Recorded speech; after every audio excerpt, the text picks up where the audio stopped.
Esto es Sherezades, un podcast de literatura hecha por mujeres y comentado por mujeres.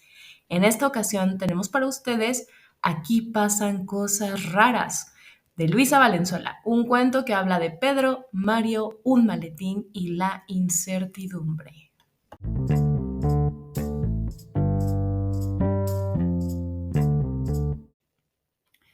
Hola Liz, ¿cómo estás?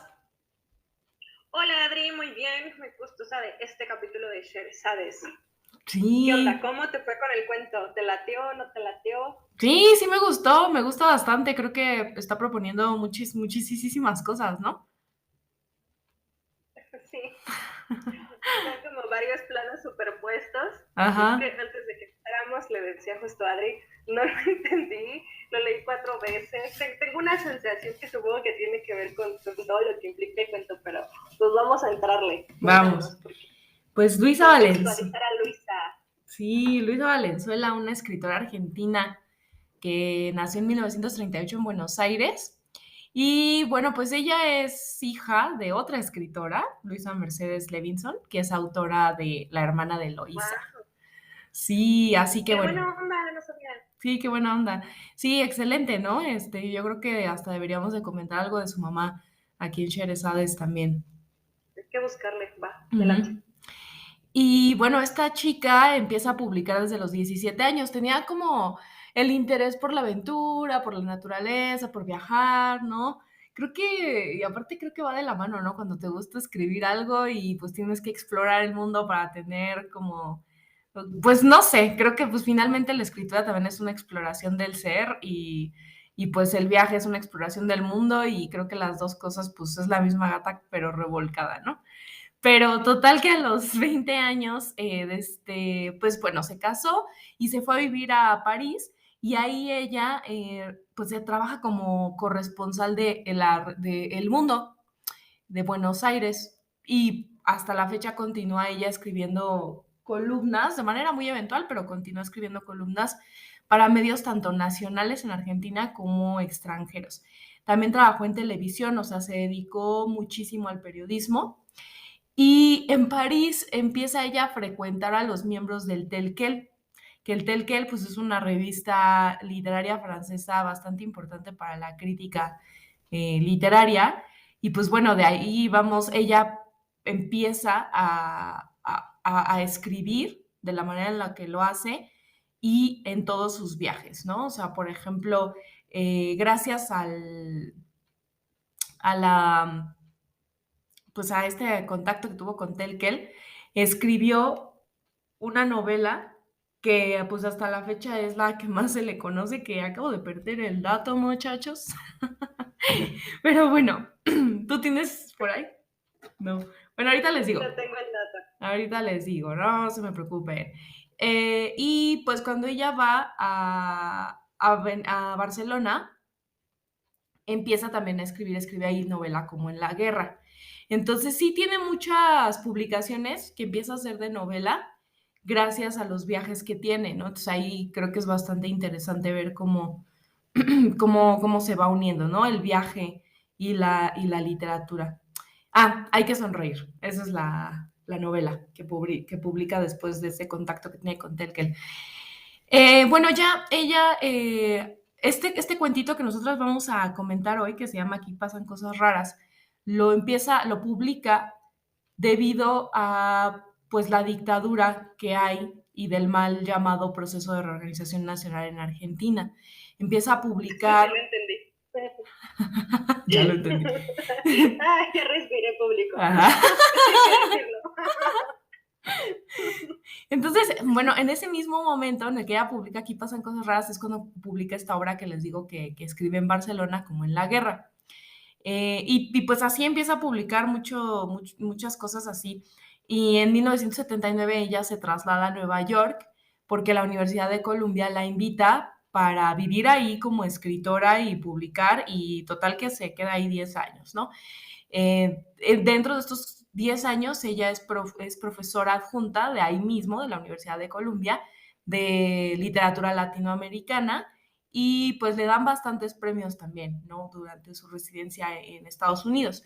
De becas, fíjense nada más, obtuvo la beca Guggenheim en el 83.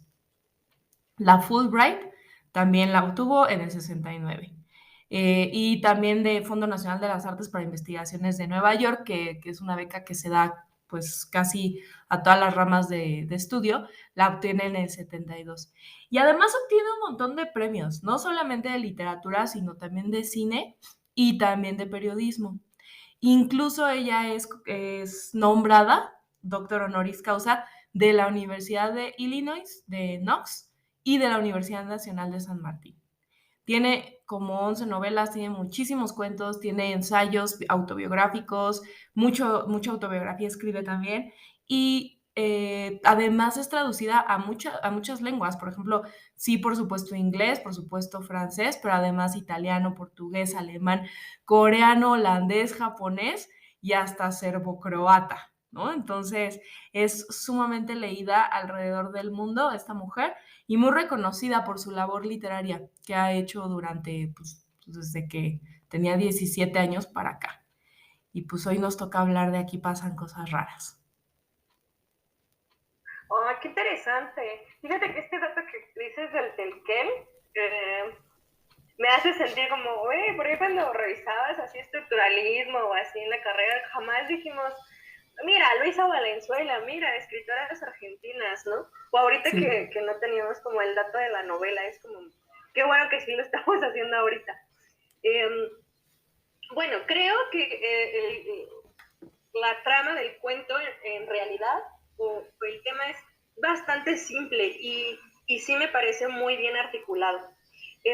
Los dos personajes principales de nuestro cuentito es Mario y Pedro, ¿cierto? Uh-huh. Que son dos sujetos que se encuentran en un café, porque todo encuentro que se precie de serlo tiene que ser en un café. La verdad es que estoy parafraseándolo mal, pero todo sucede en un café, ¿no?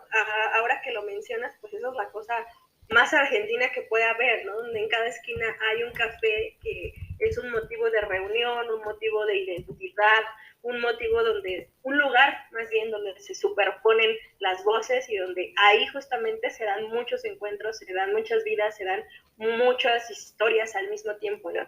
Y más o menos el narrador nos da cuenta de la importancia de este sitio, ¿no? De que en el café Pedro y Mario van a vivir algo que es importante y que además se va a cruzar con la vida de los otros que están pasando, rodeando, merodeando por el café. Pedro y Mario, en distintos diálogos, pues parecen ser dos sujetos pobres, sin dinero, no tienen trabajo, están muy deseosos de lo que piden los otros en el café, ¿no? De si hay salami, de si hay queso, están todo el tiempo como muy deseosos. En muchos momentos me los imaginaba súper vagabundos, ¿no? Así. Y resulta que observan un portafolio. Entonces dicen, si nosotros no tenemos chamba, pues ¿qué estamos haciendo? O sea, ya hay que entrarle sobre el portafolio y fantasear si tiene o no tiene dinero. Entonces uno toma el portafolio después de estar rumiando muchas ideas alrededor de su cabeza y el otro toma un saco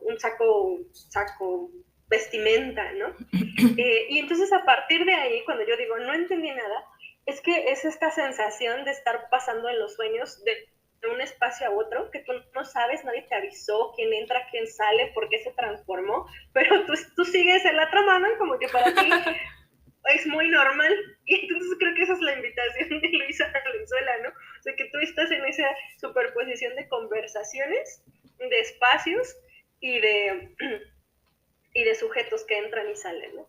Entonces, posterior a eso,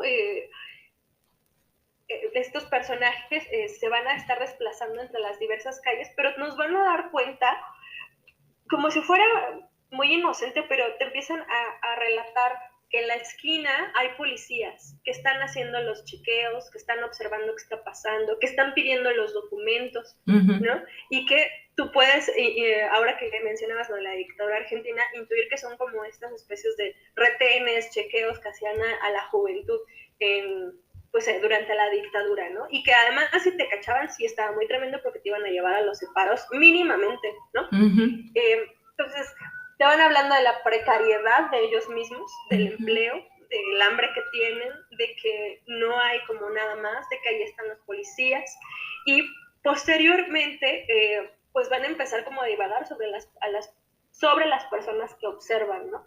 Terminan en un boliche, como que están jugando, no están jugando, sacan dinero de este chaqueta que robaron, pero al final vuelven a decir, regresamos a nuestra casa, regresamos a nuestra habitación y no sabemos si fue un sueño o no fue un sueño.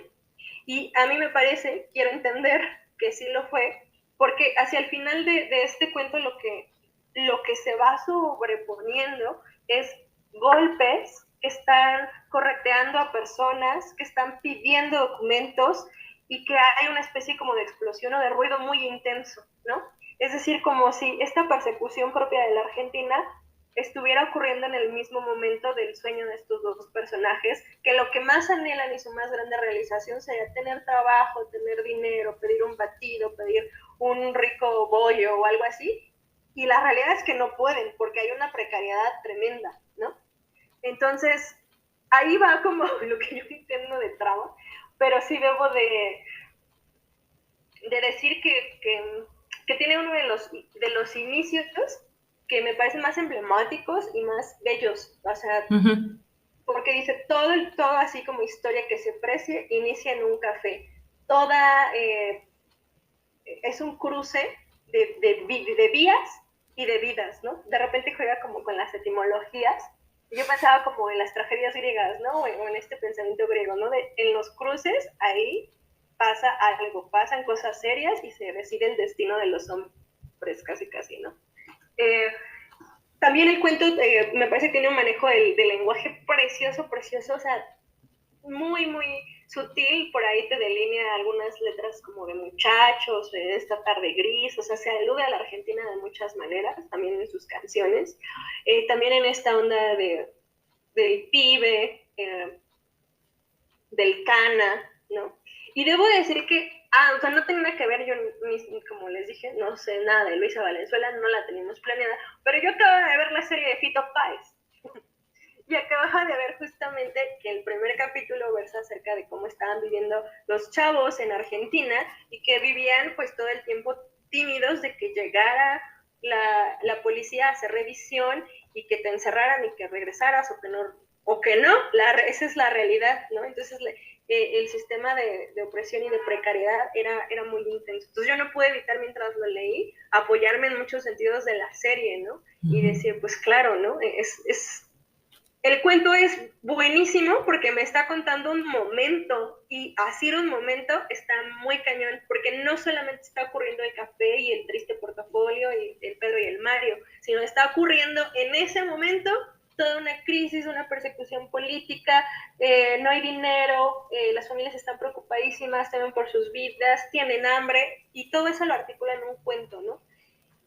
Y eso es lo que puedo compartirles. Adri, Ayura, ¿qué más podemos comentar de este cuento que me latió? Debo decir que me latió, aunque al mismo tiempo digo, aquí está raro.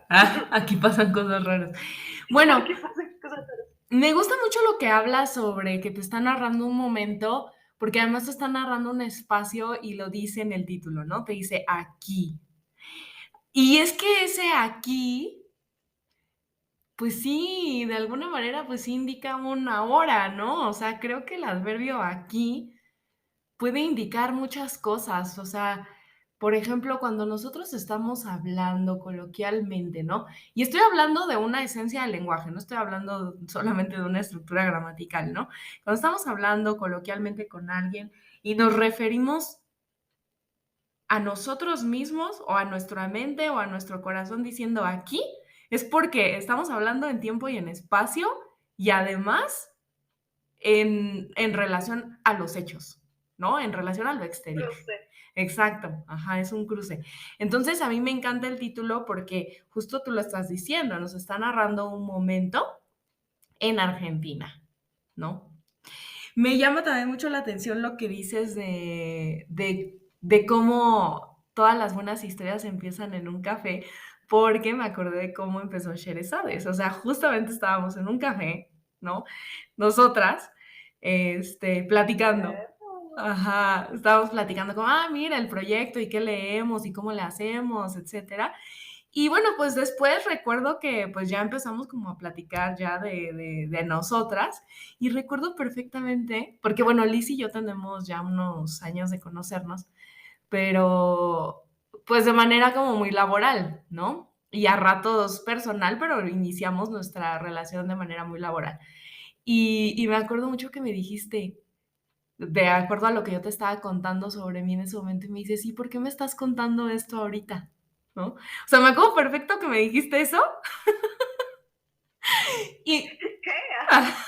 Ok. y entonces me hace pensar cómo sí es cierto, las buenas historias tienen el inicio en un café, ¿no?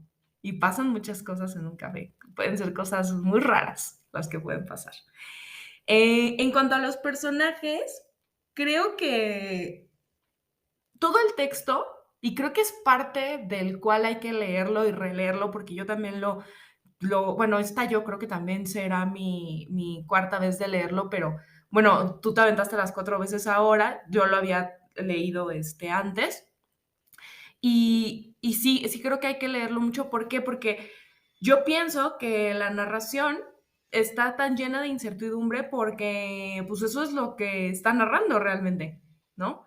Es lo que nos está diciendo, porque Pedro y Mario tienen un saco, tienen un portafolio y ni siquiera son capaces de abrirlo, de quedarse con ello, ¿no?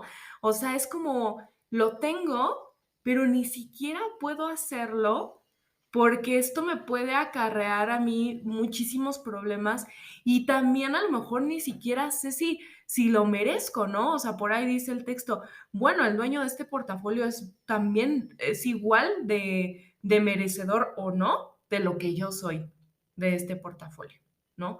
Entonces es como, pues una época que, o sea, nos está narrando a dos personajes que tienen miedo por el terrorismo que hay en el estado en ese momento de que los vigilantes están en cada esquina, están en cada rincón y también el hecho de que te estén diciendo todo el tiempo no mereces, no mereces, no mereces, híjole, qué fuerte que Mario y Pedro se sientan no merecedores y no tengan ni siquiera la resolución de decir, bueno, voy a tomar esto, ya me lo encontré, lo voy a tomar.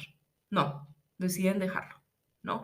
Entonces creo que a nivel humano es muy fuerte. Creo que está reflejando sí la situación de Argentina y creo que también podemos extrapolar este texto y ese momento, ese aquí argentino, y lo podemos extrapolar a muchos ámbitos de nuestras vidas, ¿no? De, de cuántas veces el miedo me impide sentir que merezco algo, ¿no?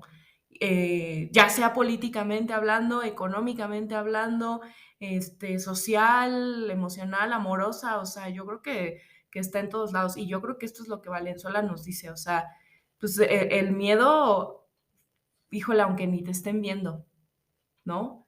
Aunque ni te estén viendo porque está el Big Brother ahí, allá, en tu cabeza. Ah, qué intenso. Ujú. Fíjate que sí, que pensaba que, bueno, ahorita tú y yo estamos diciendo que Argentina, pero la realidad es que el cuento en ningún lugar dice Argentina. Claro. Dice obvio, sí lo deduces por el registro, ¿no? O sea, pibe, cana, bueno, por ahí tú lo puedes como meter. Y yo venía diciendo, bueno, pero desconfiada como de lo que había comprendido, porque decía, pero es que no tengo muchos elementos para decir que es Argentina, pero por supuesto que se puede leer por ahí y como dices, como está utilizando el lenguaje, ¿no? Está agarrando ese aquí que lo puede hacer universal, ¿no?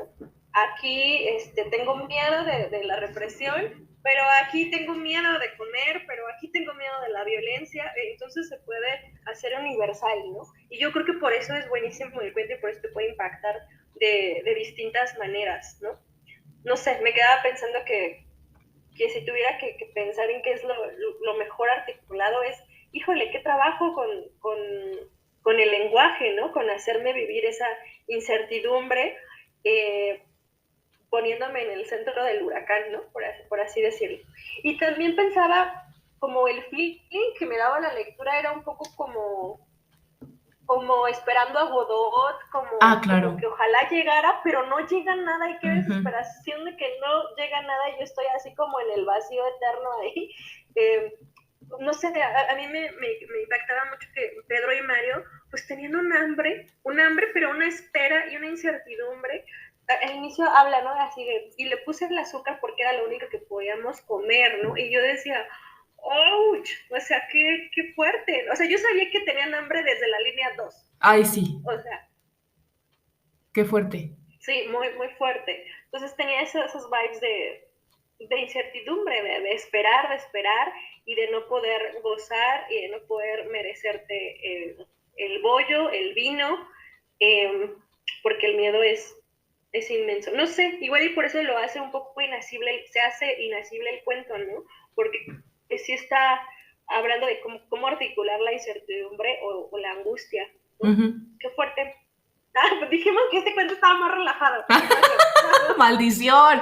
Y es que, ¿qué onda con las mujeres? Escriben bien rudo. Bueno, sí, yo creo que esto que estás diciendo de, bueno, sí, a mí también, siempre se me hacía imaginándome a, ay, se me olvidaron los personajes, los nombres de los personajes de Esperando a Godot. Pero bueno, sí, esperando a que algo pase y también no entendiendo lo que pasa, ¿no? Y fíjate, hace poquito le mando saludos a Elena, mi alumna de China, que no se llama Elena, se llama Yang Weizi, pero no le gusta que yo le diga así porque dice que lo pronuncio terriblemente. Entonces su nombre occidental es Elena. Y, y ahora está en Corea y le digo, y me decía que va a regresar a China, y le digo, bueno, pero no había problemas en China, o sea, hace un año que ella se fue a Corea, tenía mucho miedo de salir de China porque ya no iba a poder volver, ¿no? Y le digo, pero entonces, ¿qué pasó? O sea, ahora ya está más alivianado el asunto político, o por qué sí vas a poder regresar a China, ¿no? Y me dijo, sí, le digo, ¿y qué pasó? Y me dice, no sé. Y le digo, pues, ¿cómo no sabes? ¿No? Me dice, no, me dice, es que es algo increíble porque había un caos total en el que nos tenían todavía en cuarentena, ¿no? A nosotros, que no podías salir o no, y si salías del país, pues mira, no ibas a poder entrar en quién sabe cuánto tiempo.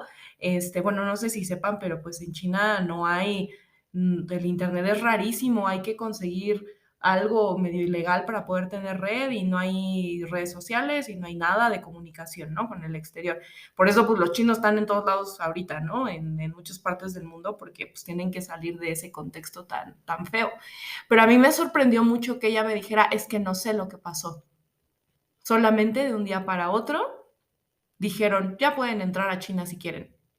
Y digo, híjole, qué alegría que ya pueda entrar, pero qué fuerte que no tengas ese acceso, que no tengas ese acceso al conocimiento político de qué está pasando y por qué te está pasando eso, ¿no? Y yo creo que es algo que transmite muchísimo. Aquí pasan cosas raras porque es un sentimiento de incertidumbre que llega al lector y que por eso al lector le cuesta tanto trabajo entender este texto, ¿no? ¿Por qué? Pues porque los mismos personajes ni entienden. Y apuesto a que la misma Luisa Valenzuela, a pesar de haber sido una persona preparadísima y súper ilustrada, pues también en ese contexto no entendía muy bien lo que estaba pasando y tanto pues que salió de ahí, ¿no? Dijo, pues aquí, si no hay claridad, uno se va, esa es la realidad, ¿no? Entonces, Aquí pasan cosas. Y fíjate, ¡ah! Aquí pasan cosas que siempre es una palabra comodín, pero es que la utilizas cuando no sabes el sustantivo, justamente, ¿no? Cuando no sabes qué es lo que quieres nombrar.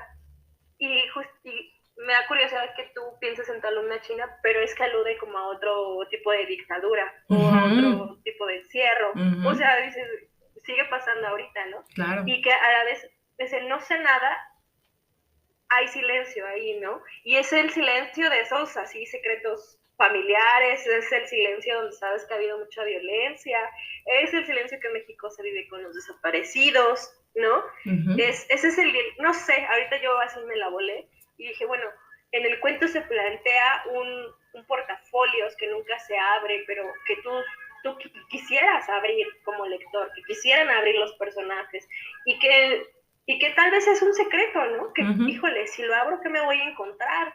¿No? ujú. Que en el mejor de los casos, varo, en el mejor de los casos, dinero, pero ¿y si no? ¿Qué me voy a encontrar, no? O sea, está ahí condensado la duda y la incertidumbre y, y pues nada, qué tremendo, ¿no? Que piensas en tu alumna china en otro sistema opresivo en 2023. Claro, claro. Y justamente eso, ¿no? O sea, la privación de la libertad de descubrir. Újole, qué fuerte, ¿no? Pienso.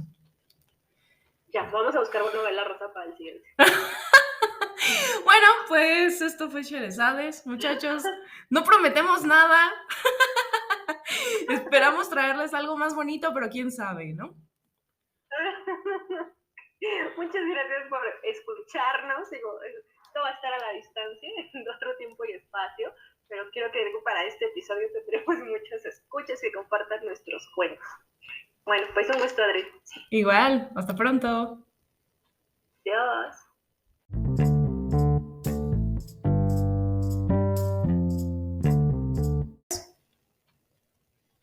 Y en la siguiente noche de estas 1000 compartiremos con ustedes las mejores galas de Angelina Muñiz Uberman.